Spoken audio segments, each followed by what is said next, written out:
The International Monetary Fund thinks that global growth will slow to 2.7% next year, which is 0.2 percentage points lower than what it predicted in July.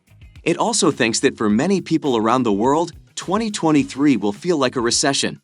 The IMF said in its World Economic Outlook that besides the global financial crisis and the peak of the COVID-19 pandemic, this is the weakest growth profile since 2001.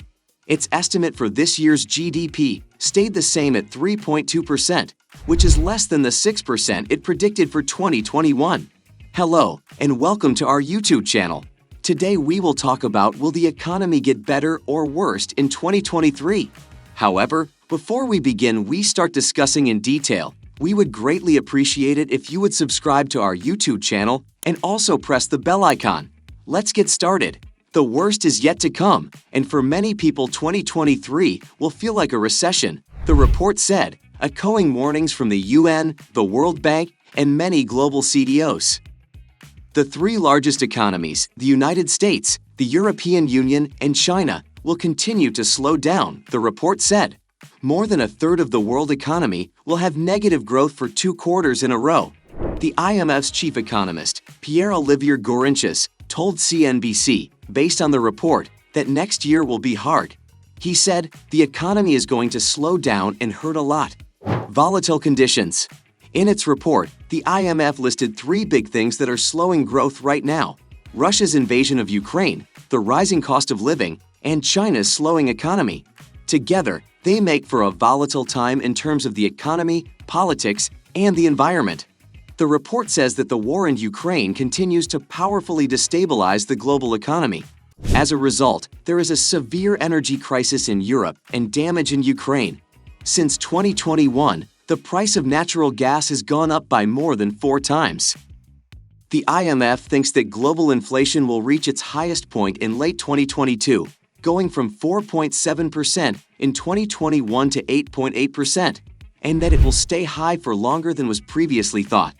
The IMF predicts that inflation around the world will drop to 6.5% in 2023 and 4.1% in 2024.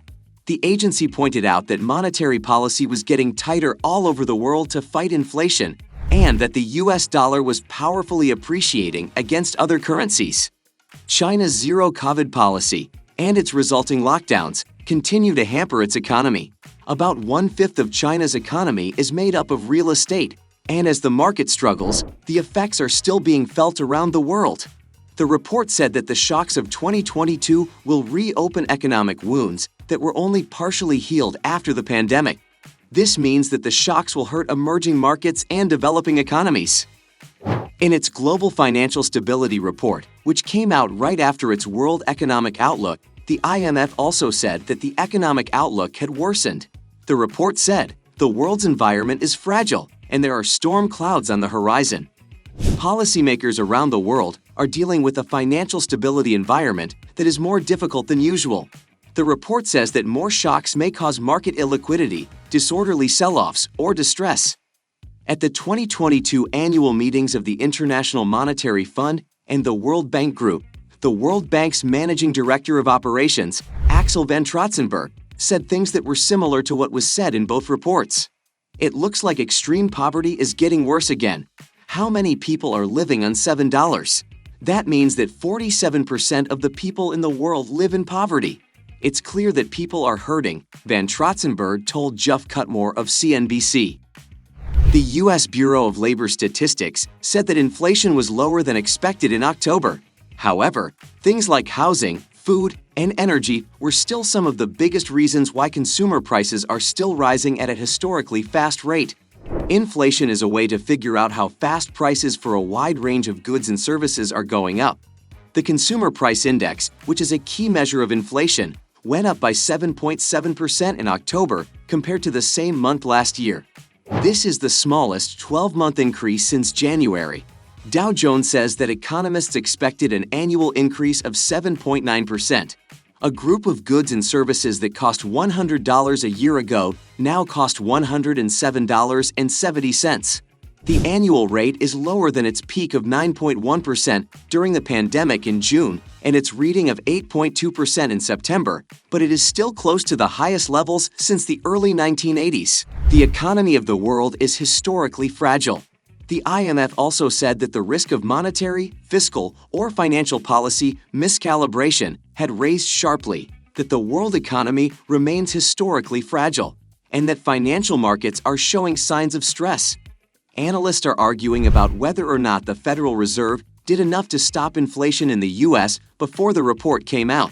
The European Central Bank recently went into positive interest rate territory for the first time since 2014. The Bank of England had to announce more steps to help stabilize the British economy and stop a rise in bond yields that was not wanted. The report said that front-loaded and aggressive monetary tightening is needed, but that a large downturn is not inevitable. It said this because the US and UK labor markets are tight. The group also said that fiscal policy shouldn't go against what the monetary authorities are trying to do to stop inflation. These remarks are similar to the rare statement that the IMF made at the end of last month after UK Prime Minister Liz Truss announced a set of tax cuts. The IMF told Truss that the fiscal package should be re-evaluated. Gourenkas said absolutely not when asked if the UK was a poster child for economic illiteracy. We're happy about the recent news that the government will hold a fiscal event at the end of the month and that the Office for Budget Responsibility will help evaluate the proposals, he said. Gourenkas told CNBC, "I think this is all going in the direction of let's do a 360 on our financial plans and make sure we're all going in the right direction." Winter 2022 will be hard, but winter 2023 is likely to be even worse. The energy crisis is also putting a lot of stress on the world's economies, especially in Europe, and the report says that it is not a temporary shock. Russia's war against Ukraine has caused a wide-ranging and permanent realignment of energy supplies on a geopolitical level, the report said. The IMF said, "Winter 2022 will be hard for Europe, but winter 2023 will probably be worse." Responses to Europe's plan to deal with the energy crisis have been mixed. In an interview with CNBC's Hadley Gamble at the Warsaw Security Forum in Poland on October 4, U.S. Senator Chris Murphy criticized Europe for being too dependent on Russian energy. He said it was a mistake for Europe to have been welded to Russia when it comes to energy. Jamie Dimon, the CEO of JPMorgan Chase, told CNBC that the crisis was pretty predictable and that the United States should have made more oil and gas. America needs to step up and be a real leader. It is America, not Saudi Arabia, that makes swing music. We should have gotten this right by March, he said, referring to the 24th when Russia invaded Ukraine. Mateusz Morawiecki, the Prime Minister of Poland, said that Europe's energy problems are the result of a very bad policy, a disastrous policy that was led by Germany. In an exclusive interview with CNBC's Charlotte Reed, Morawiecki told her that the real price of the deal between Germany and Russia is a lack of gas and very high prices for gas and electricity all over Europe. How to prepare for the year ahead? What does it look like to be financially stable in 2023? We talked to experts about the economy, the job market, and the financial markets to get a better idea of what to expect. This is what they said. Number 1. Start an emergency savings account. As a general rule, you should have enough money saved to pay for your bills for 3 to 6 months. But if you don't, you're not alone. A 2021 survey by the Federal Reserve found that 40% of Americans didn't have enough money to cover at least 3 months of expenses if they lost their main job. This year, with inflation close to a 40-year high, that share is probably even higher. Even though it might take years to save enough money for an emergency, it's better to start late than never. Number 2. What types of purchases should you put off? Every dollar you save now is a dollar you'll have when you need it most. Robinson says to put off buying nice-to-haves because of this. For example, if your fridge breaks, you should get it fixed or buy a new one. But if the blow dryer you've had for 5 years still works, even if it's not as good as a newer one, keep it and the money. Number 3. What should you buy before a recession?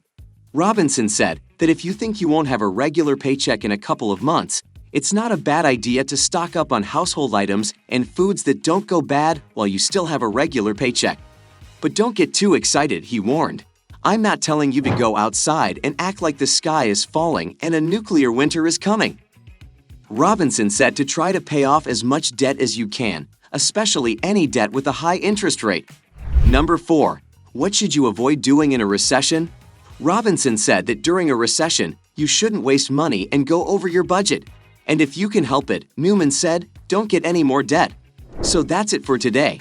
Do you think the economy will get better or worse in 2023?